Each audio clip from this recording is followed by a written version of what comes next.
नगमा शेख, सहायक प्राध्यापक electronics and communication विभाग, Tulsiram ji Gaikwad Patil college of engineering and technology Nagpur में आपका स्वागत करती हूँ। आज हमारा जो विषय है वो है एडवांस डिजिटल सिस्टम डिज़ाइन। ये वाले विषय में हम VHDL कोड लिखते हैं।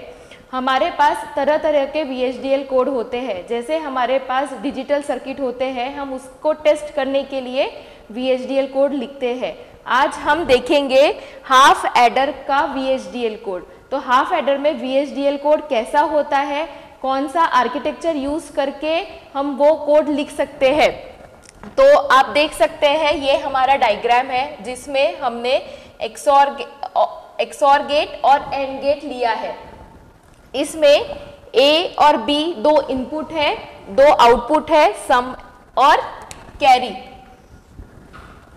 यहाँ पे हमने इसको कंपोनेंट 1 नाम दिया है, इसको कंपोनेंट 2 नाम दिया है।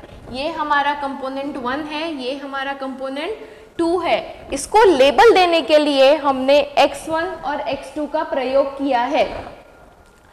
A और B जब XORing होगा तो हमको आउटपुट मिलेगा सम।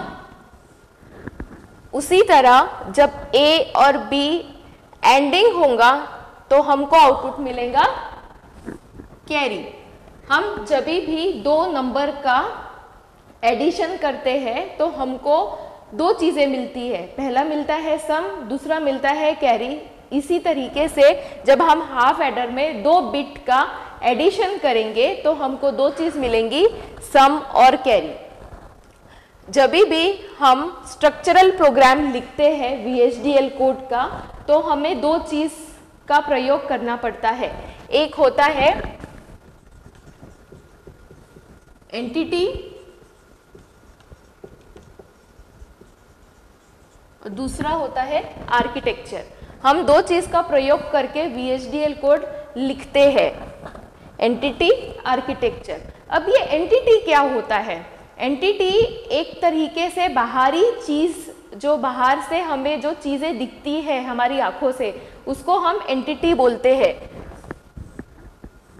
अगर मैंने बोला ये कोई सर्किट है और मुझे सिर्फ ये सिग्नल दिख रहा है, यहाँ पे बहुत सारे अंदर कंपोनेंट मौजूद है, मगर हमको ये जो बाहरी आंखों से दिख रहे हैं उसको हम एंटिटी बोलते हैं। यहाँ पे अगर हमको इसकी अगर एंटिटी बताना है तो हम बोलेंगे A, B और C।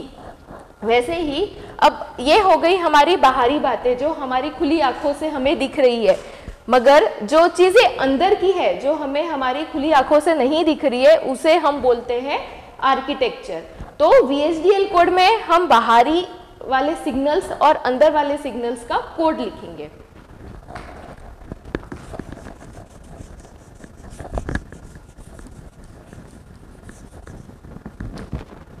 तो शुरू करते हैं हम हमारे एंटिटी विभाग से।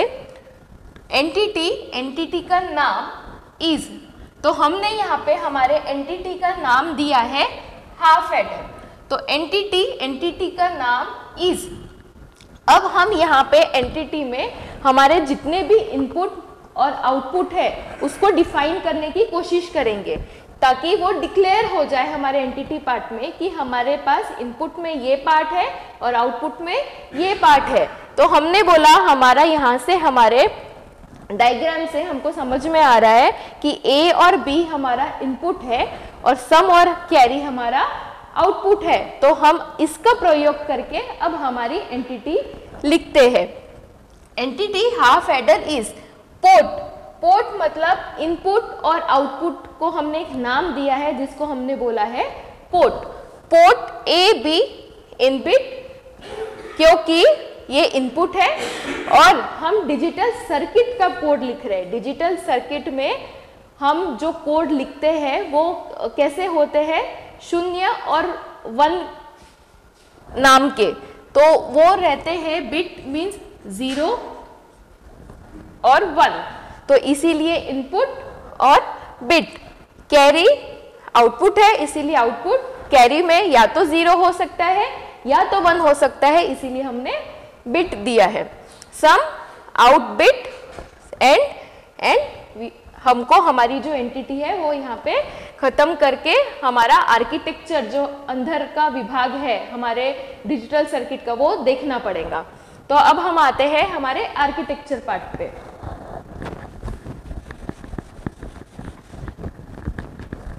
हम हमारा जो VHDL कोड है वो स्ट्रक्चरल टाइप से लिख रहे हैं, तो हमको स्ट्रक्चर का यूज करके उसका प्रोग्राम लिखना पड़ेगा।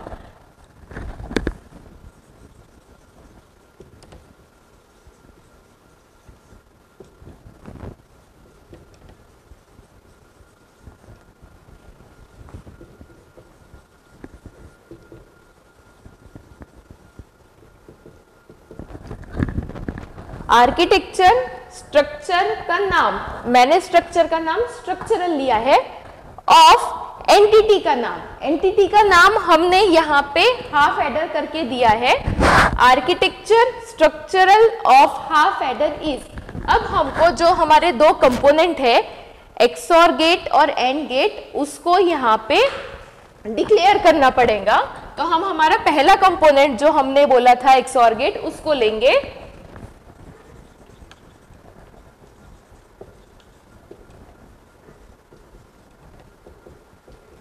हमारे XOR गेट कंपोनेंट में हमारे पास दो इनपुट है A और B, और एक आउटपुट है सम।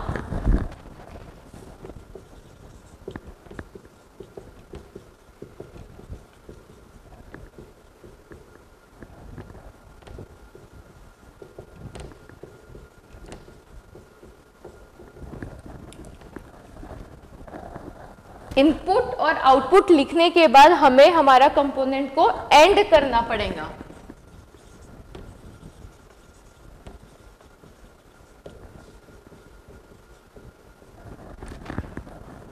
ये हो गया पहला कंपोनेंट। हमारे पास जो दूसरा कंपोनेंट है एंड गेट, इसके लिए भी हमें इसी तरीके से कंपोनेंट को डिक्लेयर करना पड़ेगा।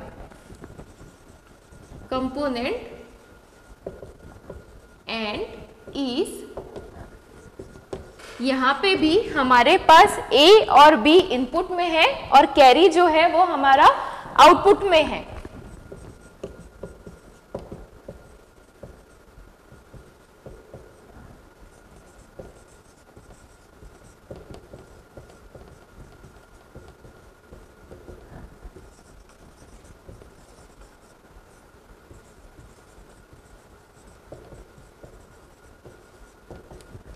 जिस तरीके से हमने XOR गेट का कंपोनेंट लिख के उसको एंड किया था, उसी तरीके से हम AND गेट का भी कंपोनेंट लिख के उसी तरीके से उसे एंड करेंगे।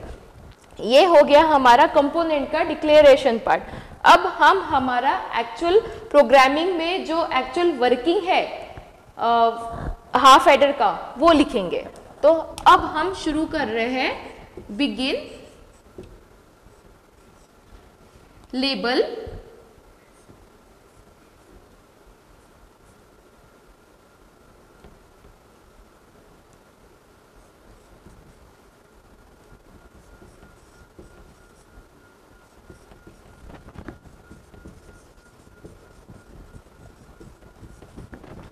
Port map. अब यहाँ पे जो ब्रैकेट में हम इनपुट और आउटपुट लिखते हैं, तो इसकी जो सीक्वेंस है, पहले नंबर ऑफ इनपुट्स आएंगे, जो भी हमारा, अगर यहाँ पे ऐसे डिक्लेयर कर देते हैं हम XOR X1 और इसको बोलते हैं X1। अगर ये हमने बोला कि XOR गेट हम ले रहे हैं, तो इसमें जो भी इनपुट है वो पहले आएंगे और जो भी आउटपुट है इनपुट के बाद आएंगे। तो XOR X1 port map A B sum. दूसरा है हमारा एंड गेट के लिए, AND A1 is equal to A1 port map. उसी तरीके से जिस तरीके से हमने XOR गेट का पोर्ट मैपिंग किया, उसी तरीके से हम अब हमारा एंड गेट का पोर्ट मैपिंग करेंगे। पोर्ट मैपिंग मतलब एक कंपोनेंट को दूसरे कंपोनेंट से कैसे वो एक दूसरे से अटैच है, उसकी बात हम यहाँ पे कर रहे हैं पोर्ट मैपिंग में। तो हमारे XOR गेट में हमारा 3 कंपोनेंट एक दूसरे से जुड़े हुए हैं, A, B और सम। उसी तरीके से एंड गेट में हमारे 3 कंपोनेंट एक दूसरे से जुड़े हुए हैं, A और B इनपुट एंड जो कैरी है वो हमारा आउटपुट है। तो हम पोर्ट मैप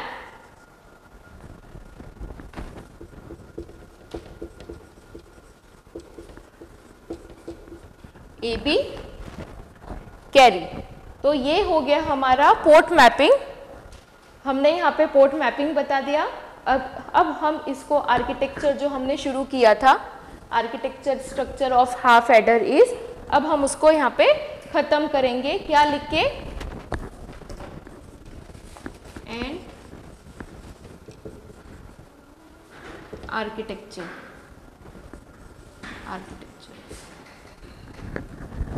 तो ये हो गया हमारा VHDL कोड हाफ एडर का। उसमें हमने क्या क्या किया, हमने 2 कंपोनेंट लिए, XOR गेट, एंड गेट। उसमें 2 इनपुट दिए A और B नाम के, उसमें 2 आउटपुट दिए सम और कैरी। जब A और B XORing होगा तो हमें मिलेगा सम, जब A और B एंडिंग होगा तो हमें मिलेगा कैरी। हमने 2 कंपोनेंट पहले ही डिफाइन किए हैं। उसके बाद हमने एंटिटी लिखा। एंटिटी का नाम इस पोर्ट में A और B इनपुट डिक्लेयर किया, कैरी और सम आउट करके डिक्लेयर किया। उसके बाद हमने उसका स्ट्रक्चर लिखा। स्ट्रक्चर मतलब उसका अंदर का जो भी कंपोनेंट है वो लिखा हमने। Architecture structure of half adder is, दोनों कंपोनेंट, जो भी कंपोनेंट हमारे पास मौजूद है XOR एंड, उसको हमने यहाँ पे डिक्लेयर किया। उसके बाद हमने हमारा एक्चुअल वर्किंग जो था हमारे सर्किट का वो लिखा और आर्किटेक्चर को एंड किया। तो ये हो गया हमारा हाफ एडर का code, VHDL code. Thank you.